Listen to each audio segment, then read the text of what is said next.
Our next speaker is Mr. Howard Clark. Mr. Clark, pardon me, is a graduate of the University of Kansas. He studied in the Pearson Integrated Humanities Program. He has worked for over 40 years as an educator in public, parochial, and private Catholic schools, teaching at a public school in Fort Scott and at parochial schools in Wichita. His longest tenure was at St. Gregory's Academy, a Catholic classical boarding school for high school boys, where he taught for 19 years and served as headmaster for the last 8 of those years. He's now retired from teaching full-time, but still works as a substitute teacher here at Blessed Sacrament. He lives in Wichita, and we're very happy to have him here to tell us more about his experience carrying out such an education. So please welcome Mr. Howard Clark.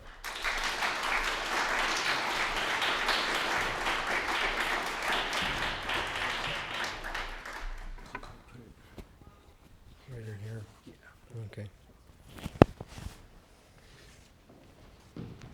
Good evening.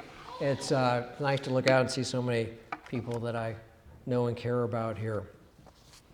The title of this talk, which is rather prosaic and a little disappointing in reflection on that, but it was the best we could do under the gun, you know. Reflections on a career in classical education. You know, you get a guy my age and you invite them to start reflecting and you're asking for trouble, you know, because you can't really reflect, you can't remember anything, you know, and so, you know, a lot of this is probably just going to be fiction, but hopefully it'll be entertaining. And I also don't, the term career conjures up sort of, professional accomplishments. You know, like when, you know, you're going to have a career in law, you really set out, you plan things, and you accomplish it. And that doesn't describe my life at all, okay? Actually, the word career comes from Latin, and the root of it means it's a road for vehicles. And I kind of like that better, you know, like I got on a road and I just kind of kept on going. I wasn't really sure where it was going to end up, you know, but it ended up here tonight, so here I am. One other preliminary thing I'd like to say is that, which is kind of related to that, Pope Benedict in several places has said that we, as people, are not defined so much by what we do, but by what we have received. And so, that's really kind of what I want to do. Is my reflections aren't really about me. It's more about all the blessings that I have received, the gifts of God's goodness and bounty, and not my meager accomplishments. Well, I have 2 epigraphs. The first one that you all know from St. Paul goes like this: whatever is true, whatever is honorable, whatever is just, whatever is pure, whatever is lovely, whatever is gracious, if there is anything worthy of praise, think about these things. That's from Philippians 4:8. And the second epigraph, which you may not know, is from Thomas Traherne. Can you be righteous unless you be just in rendering to things their due esteem? So let me begin. Well, after finishing a rather undistinguished academic performance in high school, in the fall of '71, I arrived at KU and I kind of picked things up where I had left off. And by the fall of '73, I was ready to call it quits. Midway through the journey of my life, I found myself lost in the dark groves of academia, for I had wandered from the straight and true, or something like that. Well, what was I looking for? I don't really know. Something radical, I guess. Radicalism was the prevailing zeitgeist on college campuses. And so I was looking for something real, radical, authentic. It was a pretty disappointing process. I could tell you a lot of funny stories. Took a lot of dumb classes where I didn't learn much of anything. But it really came to fruition when I was, I think it was the spring of my sophomore year, I took an intro to philosophy class. I'd already tried a lot of things. And you have to realize that I didn't have the terms or the concepts to sort of understand what was going on, so I'm just sort of experiencing this. So I got into this class, and the professor spent the first couple of classes giving the proofs for the existence of God. And I have to say, I grew up in the Presbyterian church. We didn't really talk about proofs for the existence of God. It was just sort of a given, and I didn't really think there was any intellectual content to it. So I have to say, I got pretty excited, And then we had the next two classes, and he destroyed those arguments. And that's how the whole class proceeded. Whatever that domain of philosophy that he was going to talk about, he would present sort of the traditional, you might say, understanding, and then he would proceed to dismantle it. So kind of late in the class, I don't remember what we were talking about, epistemology or language or something, but basically I remember the guy saying, well, language doesn't really mean anything. It doesn't signify anything because, language is about things, and things don't signify anything either. So meaning is just what you make it. And I'm sitting there, I'm thinking, why in the hell am I paying money for this then, I mean, I can go make up my own reality. So I was ready to quit, and then something really kind of remarkable happened. It's a small thing, but it really changed my life. So at KU at that time, you had to, well, I don't want to go with all the ins and outs of it, but basically you had to come up with your schedule, and then you had to go find you were assigned and someone who was going to be your advisor, which is really a laugh, because this person didn't know who you were, and all they really looked at was like, well, you can't take this because there's a prerequisite for that. There wasn't any advising going on at all. So I had these friends who had been in the program, and they said, well, heck, why are you going to go all the way across campus? You could just come over here to the student union, and we've got an advisor over there, and he can sign your card, and then you're good to go. So I thought, fine, sounds good to me. So showed up, and I had my card filled out. I handed it to the advisor. His name was Bob Carlson. And he took the card, and he looked at it, and he kind of looked at me, and looked at it again. He said, well, why do you want to take this class? And I said, I don't know. And he just started scratching out, well, what about this class? Why do you want to take that? I don't know. Well, why do you want to take Spanish? I don't know. And then he just said, well, this is dumb. You're not going to take any of these classes. Here, look, you don't want to take Spanish. You're going to take Latin, all right? And he started writing in Latin. And you know what? You don't want this. You need to be in the Integrated Humanities Program. And he wrote that in, and he filled out my whole schedule, and he handed it back to me, and I said, all right. I mean, I was that indifferent about everything. And that little episode completely transformed my life. Now, it wasn't like I hadn't heard about the program at all, because, like I said, I had a couple of friends that were in it, and they would often talk about the number of really good-looking girls that were in there. So a couple of times, I sat in on class just to check out, see if they were telling the truth, which they were telling the truth. But, my interest in the program went pretty much that far. By the way, I should say Bob Carlson he was one of the founders of Wyoming Catholic College and was its first academic dean. Well, and by the way, I have to talk about IHP, the Integrated Humanities Program, because if it hadn't been for that, there wouldn't have been a St. Gregory's, okay? And so this has to precede it. Well, there was a brochure promoting the program that explained its purpose and its approach. And this is what it said. To be a student is to be alive to intelligence, and the beginning of such a life is wonder. In our day, wonder has been so cheapened by sensationalism and so crippled by skepticism that college freshmen, instead of being newly awakened to the excitement of learning, is often rather as one who has never been born. To revive wonder may be to summarize the aims of the Integrated Humanities Program. So what is the IHP? It's 3 professors and 200 students reading the great books of Western civilization. Now, it's interesting, they said, well, this was, I'm sure, on purpose.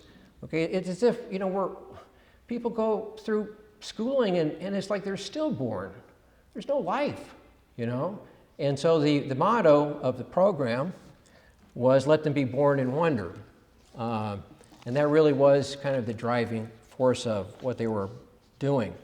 Now, what were we reading with these professors?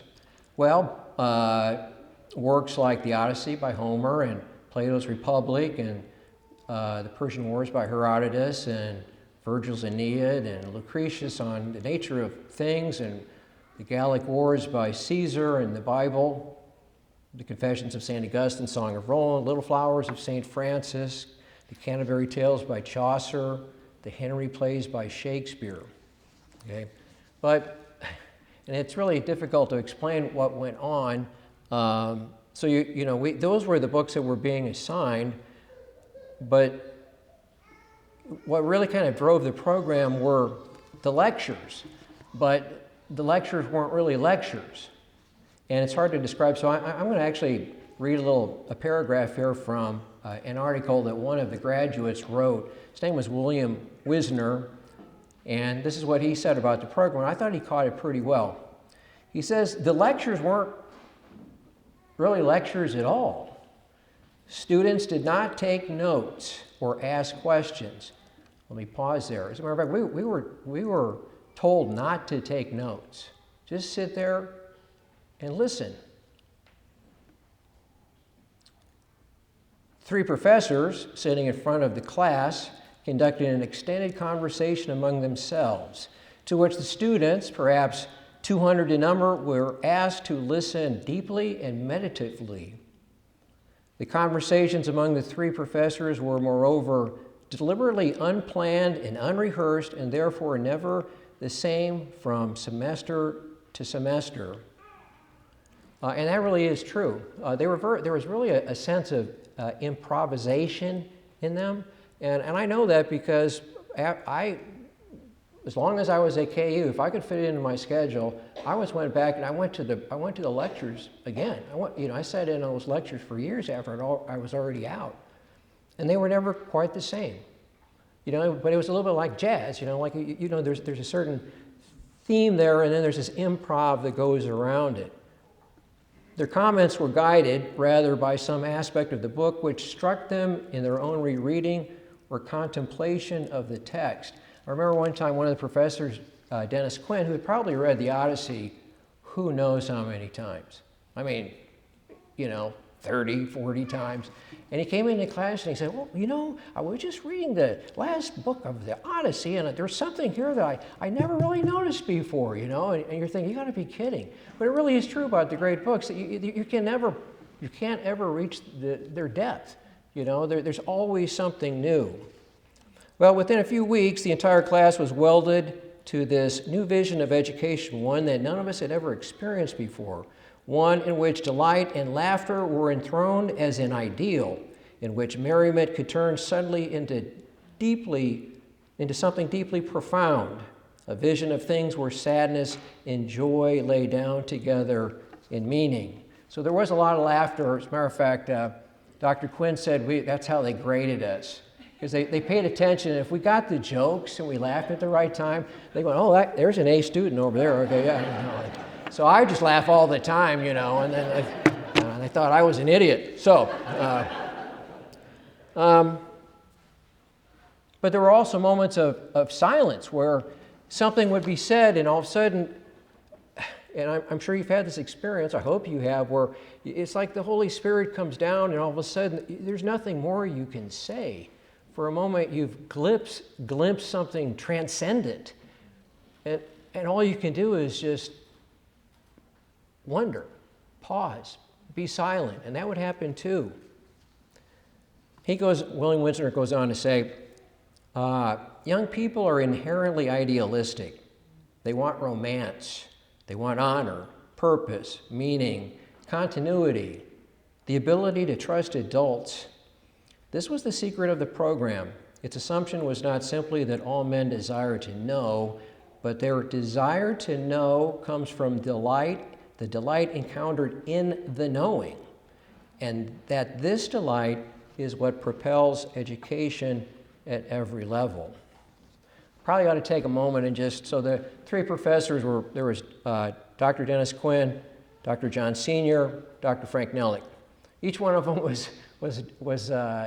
they were all different, close friends, but Dr. Quinn, sanguine, feisty, pugnacious, and yet at the same time he had the gift of tears. He could read a poem and all of a sudden there would just be tears in his eyes. He was also an administrator. I must give him credit. There wouldn't have been any program if it hadn't been for Dennis Quinn. I don't think Senior and Nellick would have ever gotten around to getting it organized. John Senior, who everybody knows about, was kind of, I suppose, the soul of the program. Melancholy, contemplative, a poet, grave, and yet at the same time, very funny. I think we misunderstand grave sometimes. You know, I'm talking about like gravitas, you know?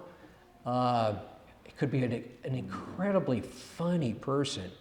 Frank Nellick was choleric, irascible, had been a soldier. He was a scholar of Milton, and he knew modern poets and modern writers well and found fault with many of them. And so these three would get up there and they would be having a conversation, and it's kind of like reading a dialogue in Plato where, you know, you're reading about these people talking, but there's always someone else who's participating in the dialogue, and that person's you know?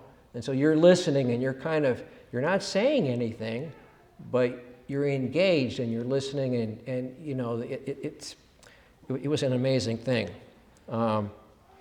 So they were specialists, but they approached what they did as generalists.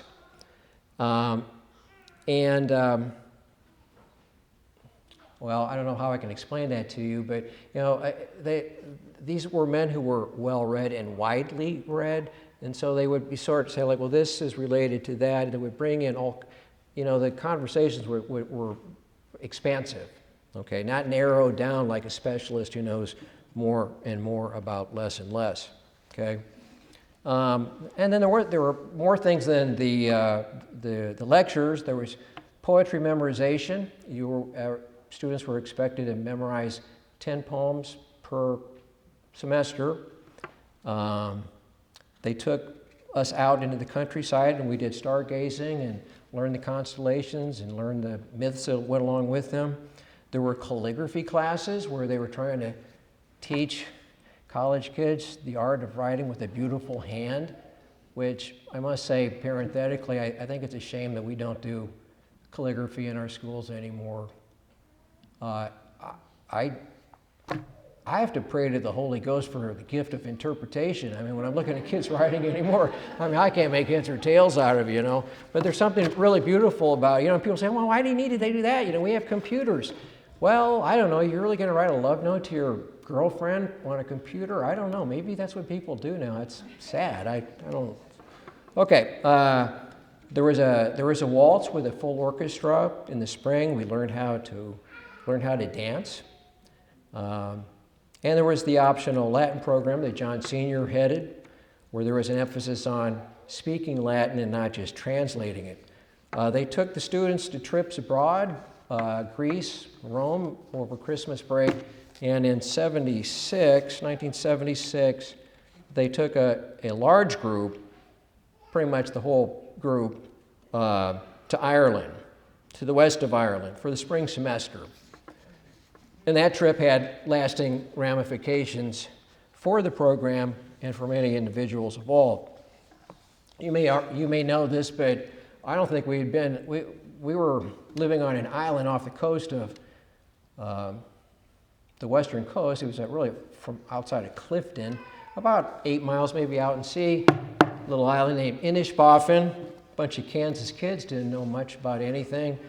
I think we'd only been there about a week, and a group of guys, friends, were out climbing on some rocks out there that reached out into the North Sea, called the Skags, and the tides came in, and 2 of them never made it back.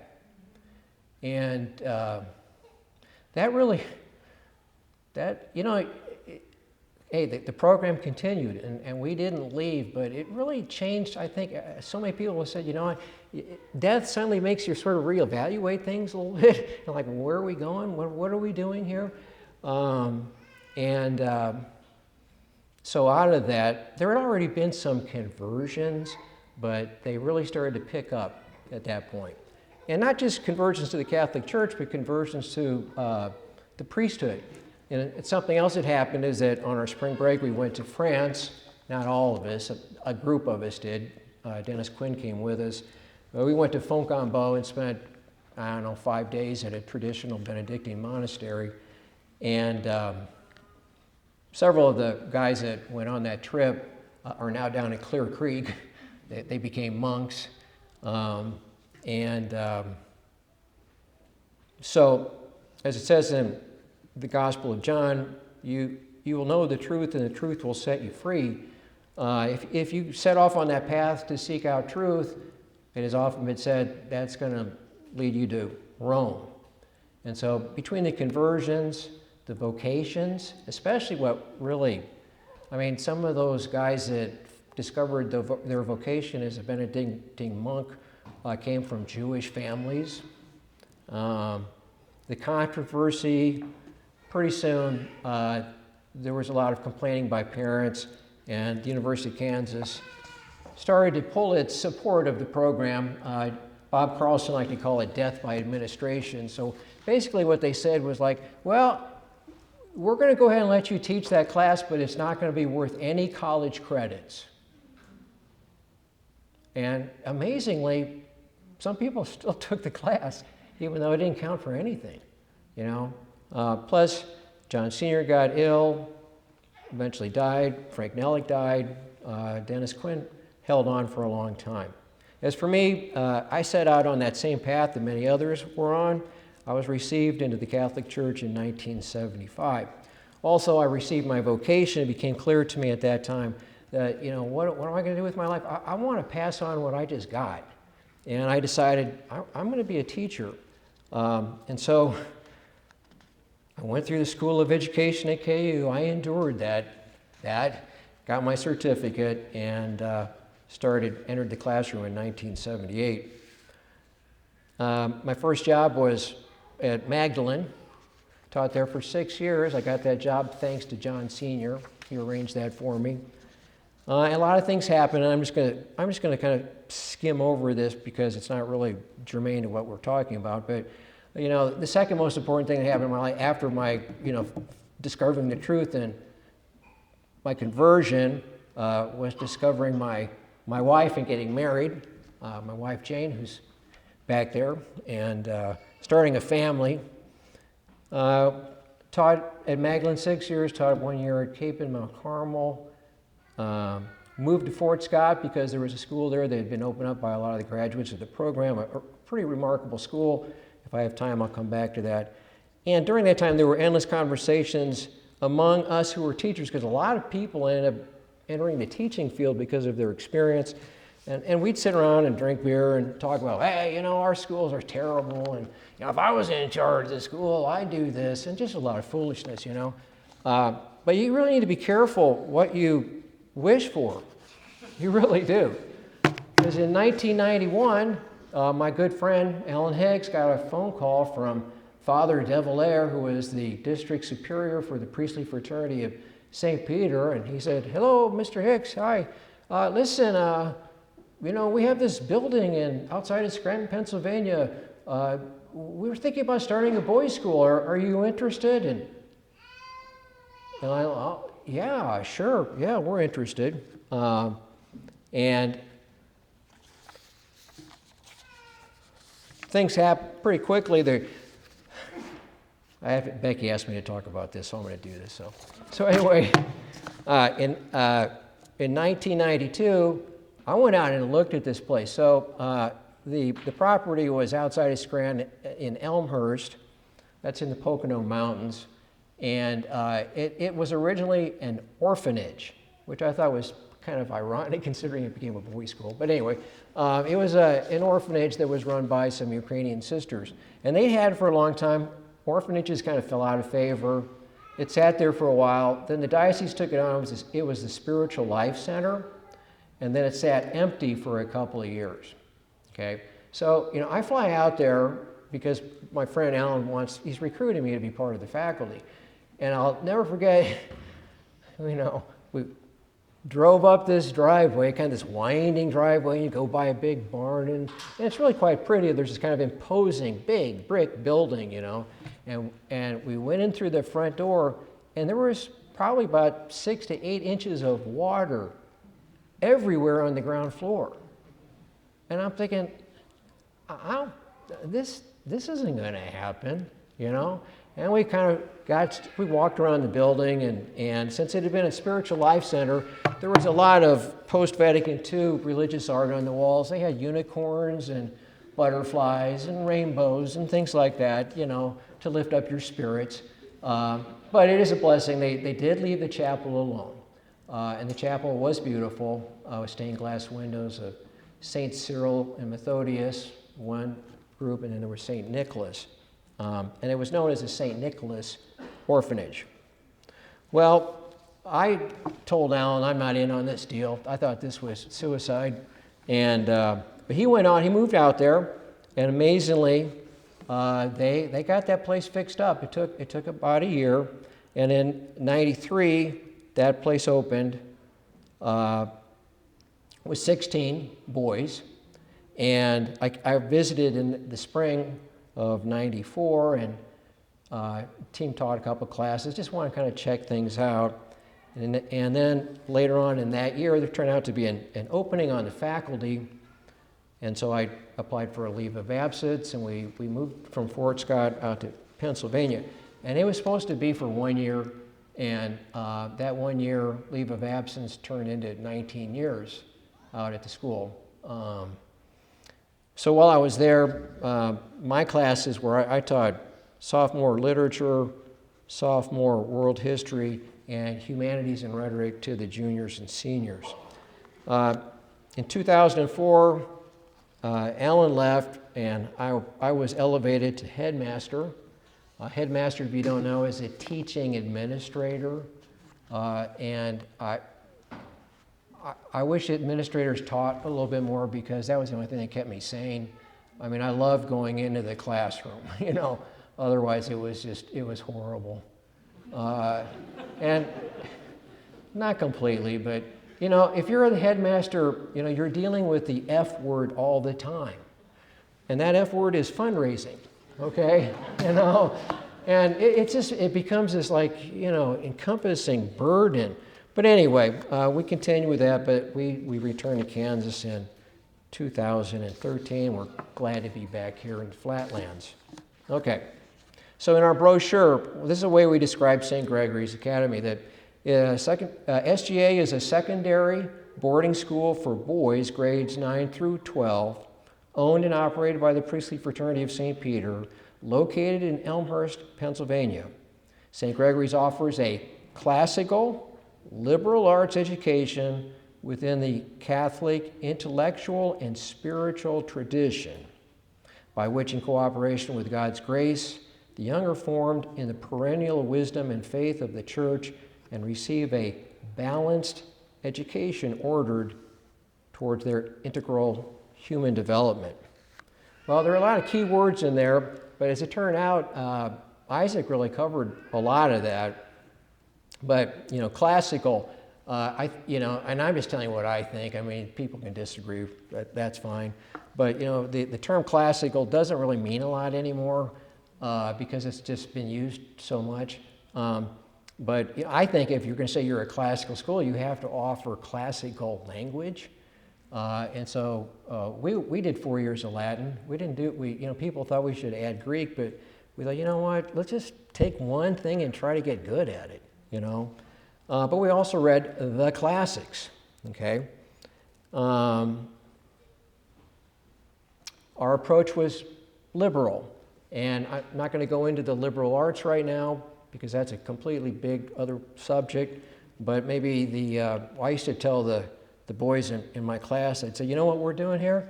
We're teaching you things that are absolutely useless, but they're at the same time indispensable. And they'd always look, what am I doing here? What do you mean by that? And, like say, well, there are some things that are useful and some things that aren't. They're like Cardinal Newman talks about the servile arts and the liberal arts. The liberal arts are those things that you're studying because they're good to know in and of themselves. Servile arts is, I'm studying this so I can get that, okay? And pretty much when we think about education anymore, we're really talking about the servile arts insofar as what Newman, the way he defined that, okay? So, I say like, well, we're going to be talking about things here that really, they're good to know in and of themselves, not for any other reason. Now, is this going to hurt your development? No, actually, it's going to make you blossom.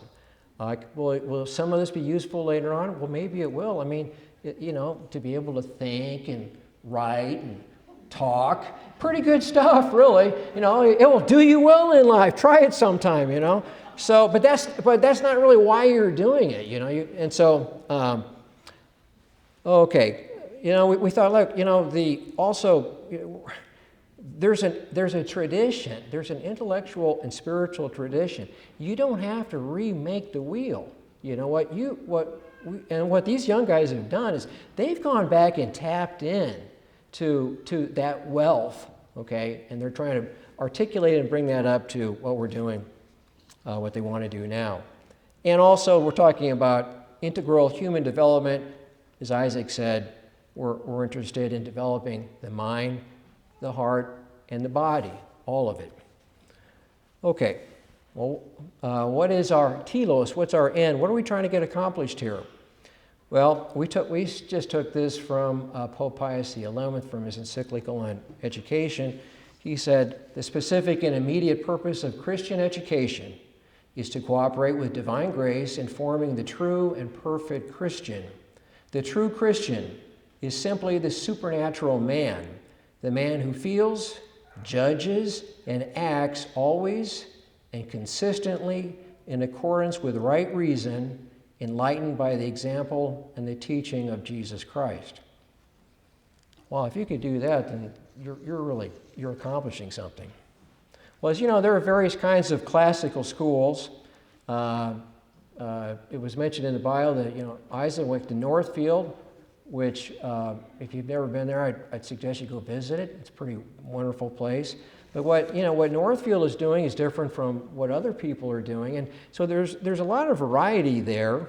But even though there's variety, there are certain principles that need to be in place, okay, to keep what you're doing, to give it its essential form. You might say that, we're talking about the incarnation of the school, which is contingent on a lot of different things.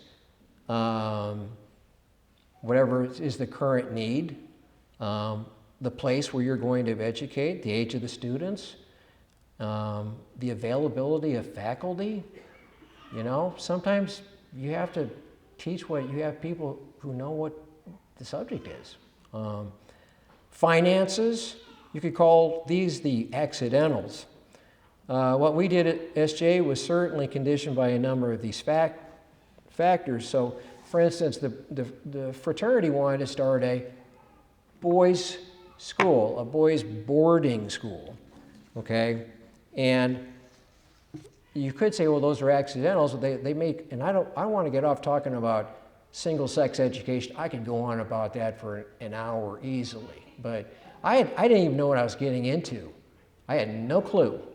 And after teaching there for 19 years, I'm a real believer in separating out the sexes in high school. Now, is that a doable thing? Well, it's difficult, But now I've seen, that you can teach more when you sort of get rid of the distractions. And we had a boarding school, and so which was difficult because you're on call 24/7. Until they go off on vacation, you're on call. You gotta watch after these guys. You have to provide for them. But so it's a burden, but it's also an opportunity, because what you can do is create a culture in your school, which is difficult to do in a day school because kids go home and they pick up wherever they left off. I know because I used to sit in class. I'd get here early in the morning. The kids would come in and they think if you're not talking to them, I guess they think that you're a stone or something, because they'll just start talking, and I just listen, but I'm working on something, and they're talking about what they did last night, and the guys were all up until 2 or 3 in the morning playing Halo or whatever it is they play these days. I don't know, and I didn't even say anything, but I thought, wow, we're kind of up against it, At St. Gregory's, we embraced technological poverty, and we kept things really pretty stripped down. We had a computer lab for a little while, and we finally got rid of that because we didn't really need it, Boys need to be able to type up college essays, but otherwise, hey, guess what? People used to write with ink and paper. Discover that. You can do it. And we took away their, of course, back then, we told them they couldn't bring a Walkman. I'm sure some of you younger people don't even know what a Walkman is. There used to be this thing called a cassette tape, and we saw, we don't want you listening to your wretched music, all right? And, but, if you're taking away their music, well, then what are you going to have to do? You're going to have to supply a culture of music. You're going to have to re-educate them for what they really want.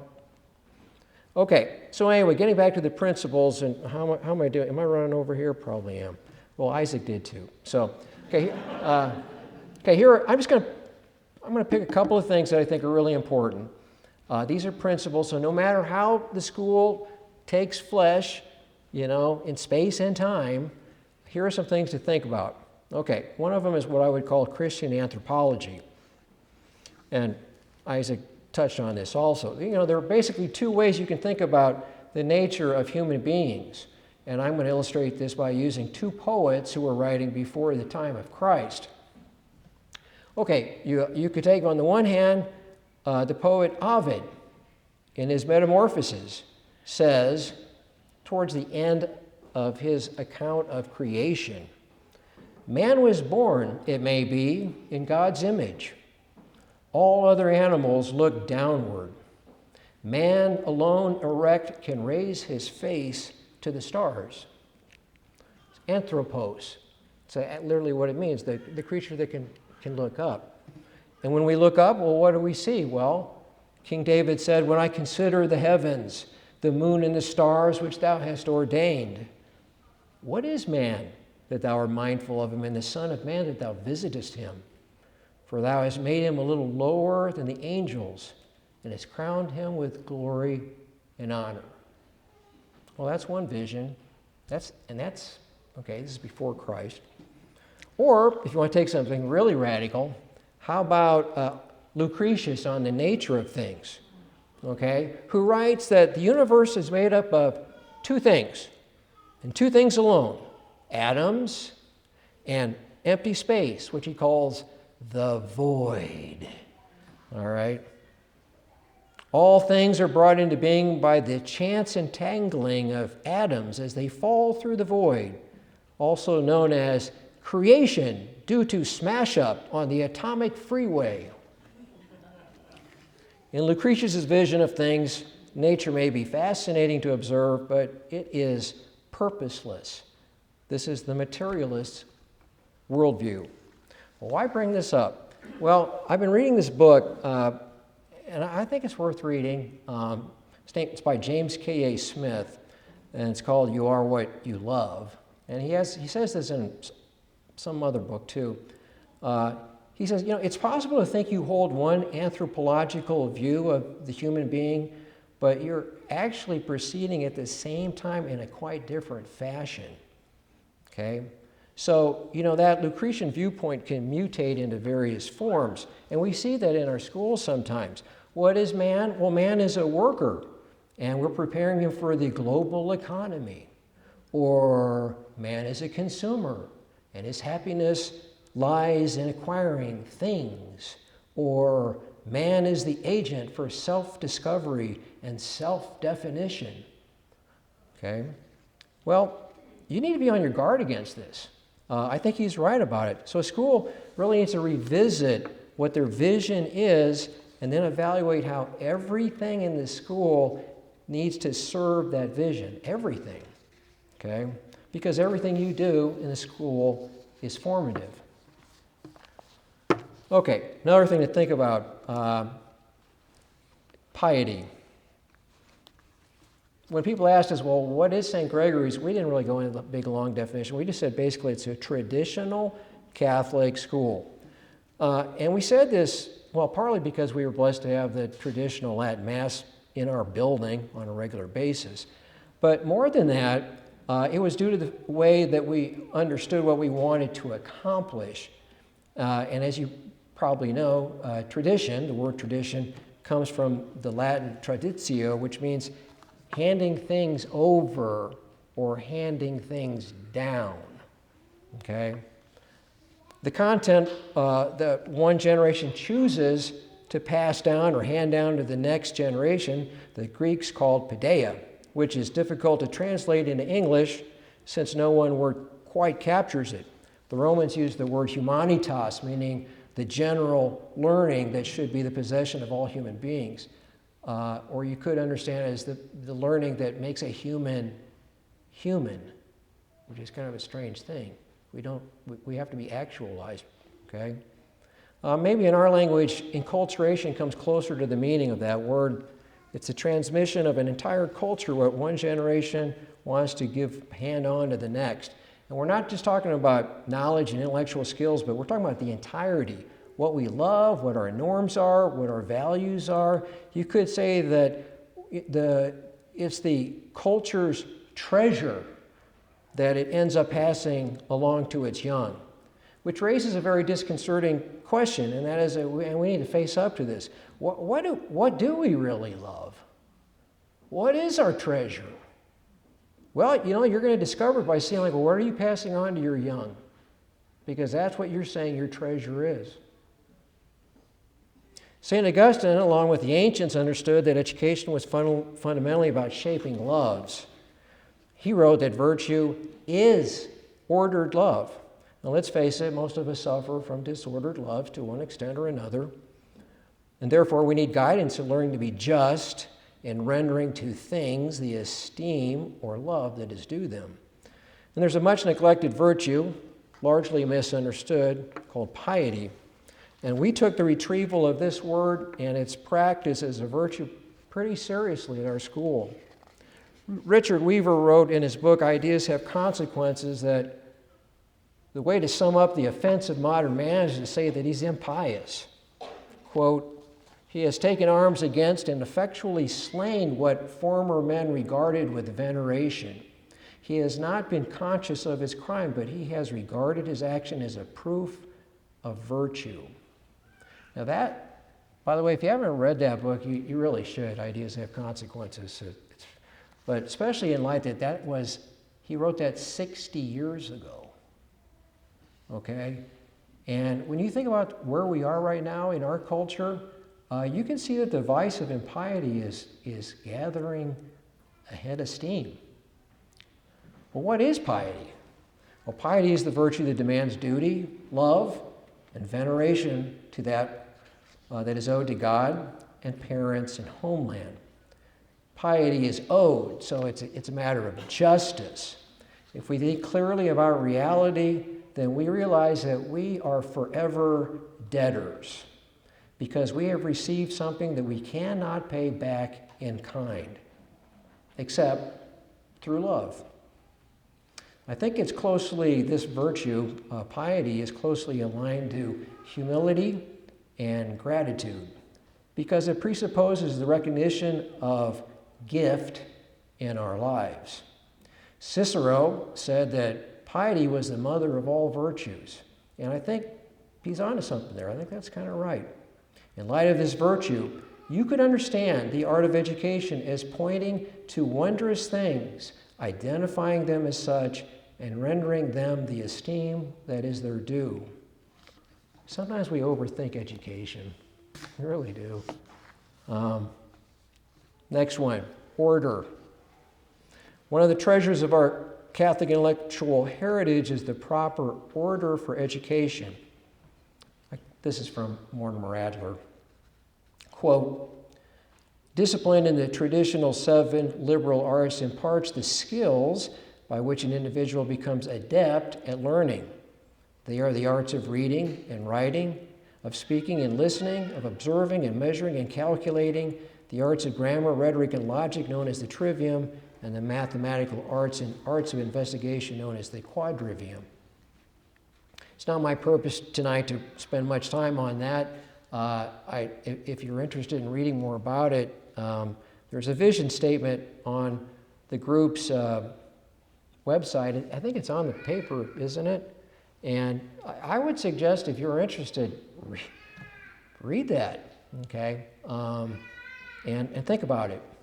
I'd rather spend a few minutes talking about something that necessarily precedes the study of the liberal arts and sustains them along the way, and that's gymnastics and music. In Plato's Republic, he says, gymnastics and music should begin in the early years of education and should continue through life. And I think that last part is really important, that we sometimes think, well, this is something we do in primary school, and then we sort of get on with real things. And I would argue, well, no, actually, these kind of are the real things, all right? So I'm going to skip a little bit of this because it was already talked by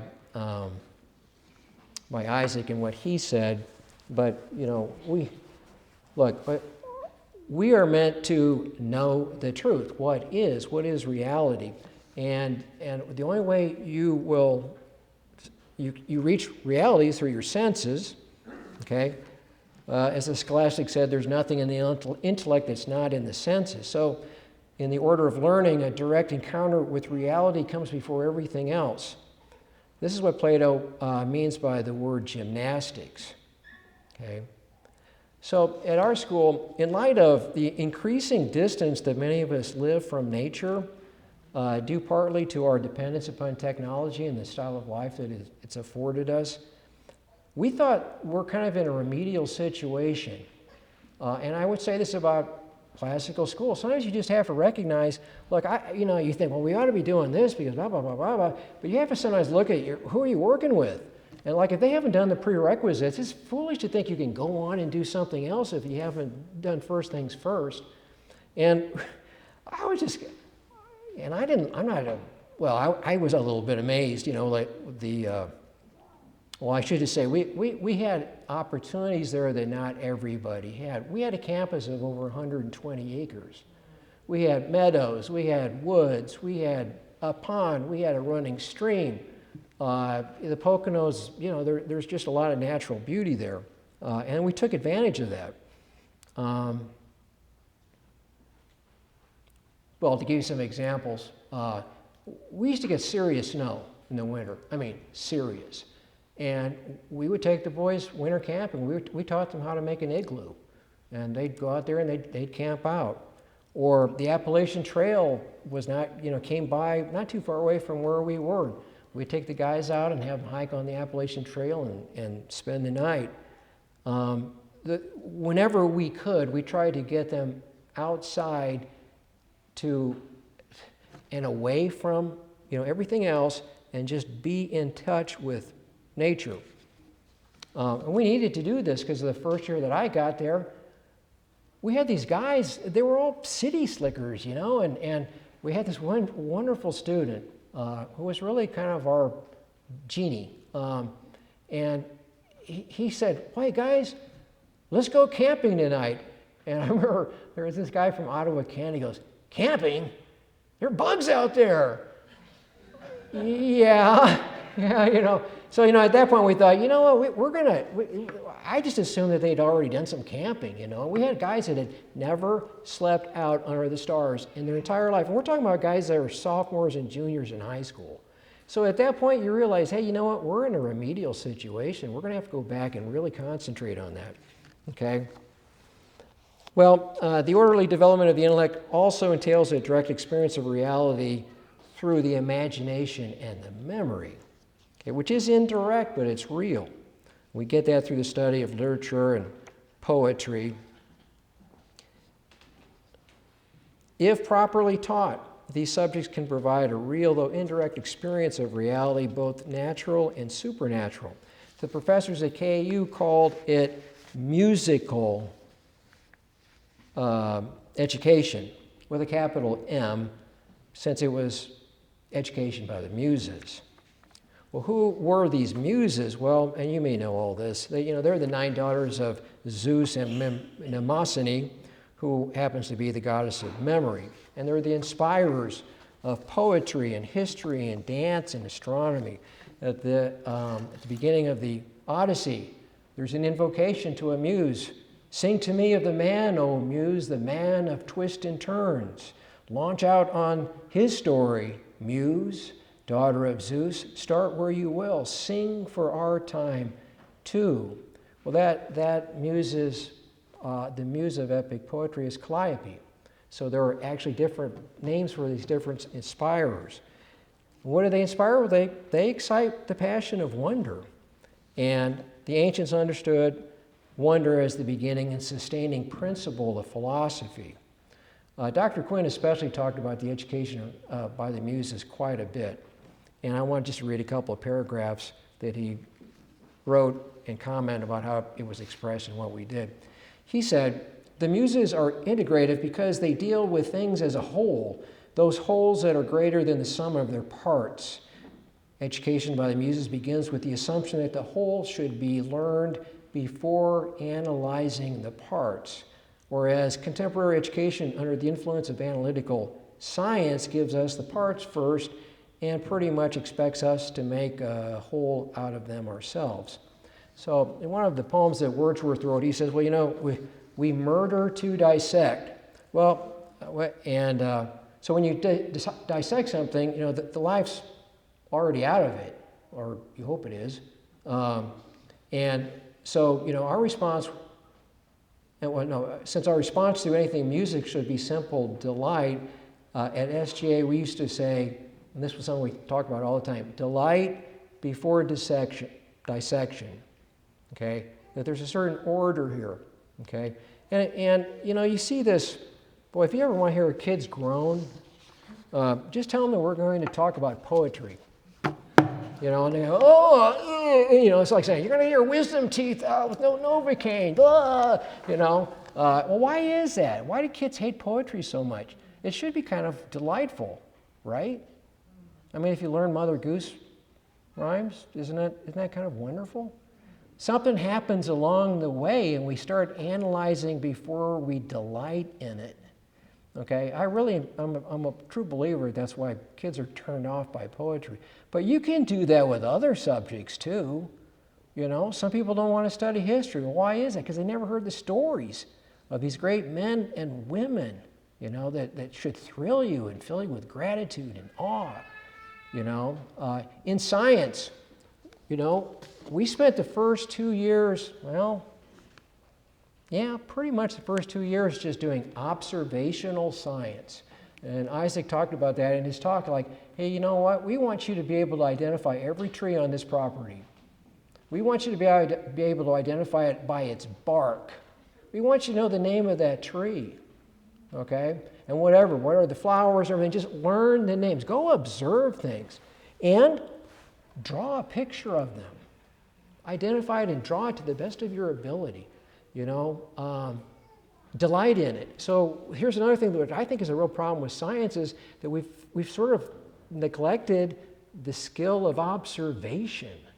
We're not really aware of what the world is around them. So we always try to start with the whole, and then once you kind of get onto that, you can start breaking it down a little bit. Okay. To continue with Dr. Quinn, so much of what the muses do is simply cultivate and awaken attention to the world. What Wordsworth called passionate regard, Hopkins called it an ecstasy of interest. It's deplorable that college students can't write or read or work mathematics or speak well. But it's worse that they are blind and deaf and insensible to the world so wide. Teachers talk a lot about motivating kids. I don't know if that's still an issue right now. Well, where is Joel? He's around here someplace. But, we used to talk about that. Like, why, how do we get the kids to be interested in class? They act like it's so boring. Well, maybe it is. And why is it boring? Well, is it possible that in a rush to get things covered analytically, which, by the way, that kind of stuff is easier to test, right? It's because it's measurable, okay? That we've neglected the muses and therefore lost the sustaining passion of wonder that moves us to seek knowledge. So, and I know this, I'm not making this up, after the guys were there for a while, there was always a little shock to their system. It lasted for about a semester to a year where, like, oh my gosh, what have my parents done to me? But then after a while, they started kind of getting into it. And by the time they were seniors, as far as motivation goes, they already had a lot of stuff they were doing, plus they were writing essays for college, and they were playing rugby, and they're doing this, and they're doing that, and they're serving mass, but we would have these things called senior literary symposiums, which were optional, and we would take a book like Rasselas by Johnson, or Till We Have Faces by C.S. Lewis, just some book that we weren't going to cover that in our curriculum, but we thought, you really ought to read this.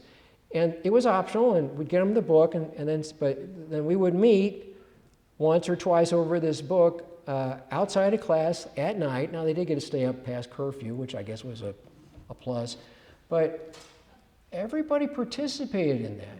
And they actually, so they're even reading more, and they're coming in. We had some of the best conversations on those books, and so you think like, well, why can't we do that more often? Why can't we go more? Why isn't there more of that desire to stretch a little bit? I think it's because we neglect the delight in the muses. He also says that the muses, this is Dr. Quinn, they address the memory and are closely related to the faculty of the imagination. The first thing to do with a poem or a song is simply learn it by heart. Modern educationalists have made a bugbear of memorization, but it is necessary, helpful, and even a pleasant activity, especially where the material is naturally pleasing. It's good to know poetry and songs by heart because they conform the soul to harmony and eloquence by their own power. Poetry known by heart also makes experience possible. Those who know Robert Burns' "My love is like a red, red rose" are more likely to recognize the experience of love when the occasion arises. So we did a lot of memorization and of poetry and also songs and also stories from great histories and it was the songs that really took off, and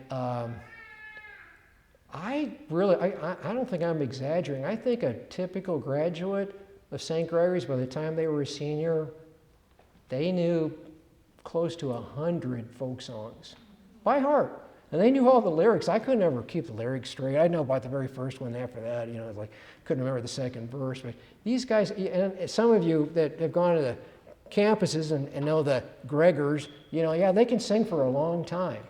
Okay, they can. Now, no young man, no high school guy is going to learn 100 songs unless there's something inherently delightful or moving about it. They did that on their own, almost to the point where, they start bringing in music, songs, folk songs, and sometimes I had to kind of put the kibosh on them. Some were a little rowdy, a little rasty. But I'd rather have that problem than guys come in and say, "Hey, Mr. Clark, listen to this song," and they sing it. They think, "Oh boy, I don't know if we want to sing that here or not," but I'll take that over no singing at all. Okay. One of the benefits of that is that when you have common knowledge in your school, it's one of those things that kind of gives cohesiveness to the community. Okay? So when you're together, you have something to do together, and it lifts up the heart and it fills everyone with merriment. Okay, last thing I wanted to mention is leisure.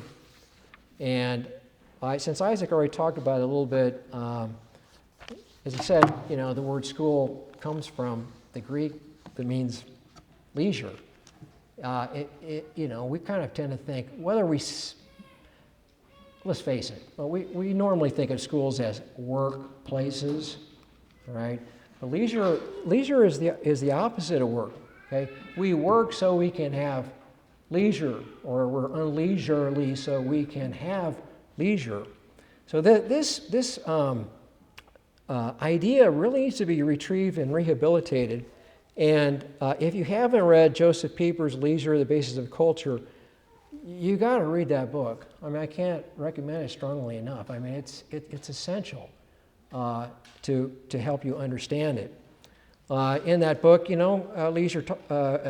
Pieper talks about leisure as being the attitude of non-activity, calm, silence, not being busy. There's a lot of busyness in school, and some of it's really not really very productive or necessary. Leisure is a receptive frame of mind. It's a contemplative attitude, which is not only the occasion but also the capacity for steeping oneself in the whole of creation. So I don't know, depending on the age group, how much leisure do you want to hand over to some students at certain ages? Well, it's something to think about. Now, at high school, we made practical decisions because we thought, this is important. And so we made an effort to limit the number of subjects. Okay, we didn't have electives. We didn't have modern languages. We had the basic things that we taught. Okay, and since there were less subjects in the curriculum, you can have a longer class. Our classes lasted 55 minutes to an hour. Well, some people wouldn't leave the classroom and go over an hour. But, so if the classes are longer, you have a time to dive a little bit deeper into the subject and really engage in things and have a conversation. Or if you have more time, you can spend some of your time learning a poem or a song. Or you might feel free to go outside, look at the clouds and predict the weather, or get your butterfly net and work on your insect collection. Any number of things. Now, something that goes along with that is that, teachers very often feel pressure to within their class, cover a certain amount. And this is kind of risky, but maybe we ought to make teachers feel free to not feel like they have to cover everything. So for instance, I had this American history teacher. I used to get angry at him all the time. Come the end of the year, I'd say, all right, hey Luke, now where are you in American history? Well, we're just wrapping up the Civil War. Are you kidding me? We only got about 3 weeks of school left. You only got at the Civil War? He goes, well, sorry, that's as far as we got, and it's like, well, okay, it's kind of a trade-off. What he did really well. And who really wants to study, Reconstruction anyway? I don't. So,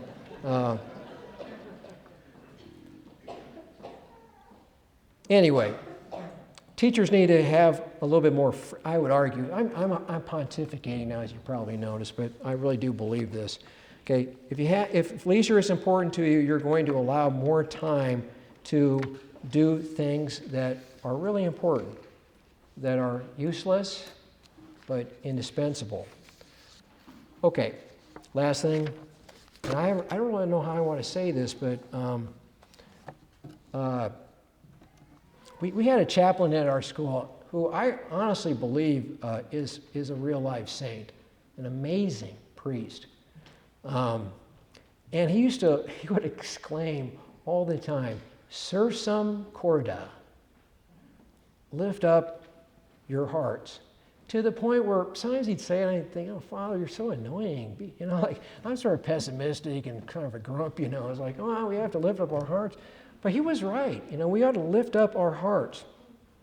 And I really think that the perfection of a Catholic classical education will terminate in joy.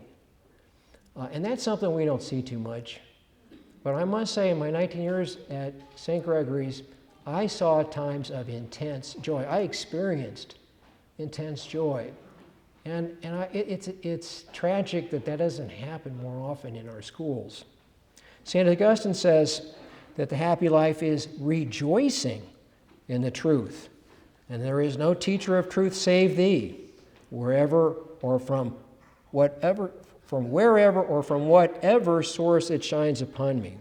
So in closing, I'd like to say, may the light of Christ shine upon us. May our children be happy in seeking the truth. And may Almighty God look upon us with his favor as we seek to establish this classical school in the Diocese of Wichita. Thanks.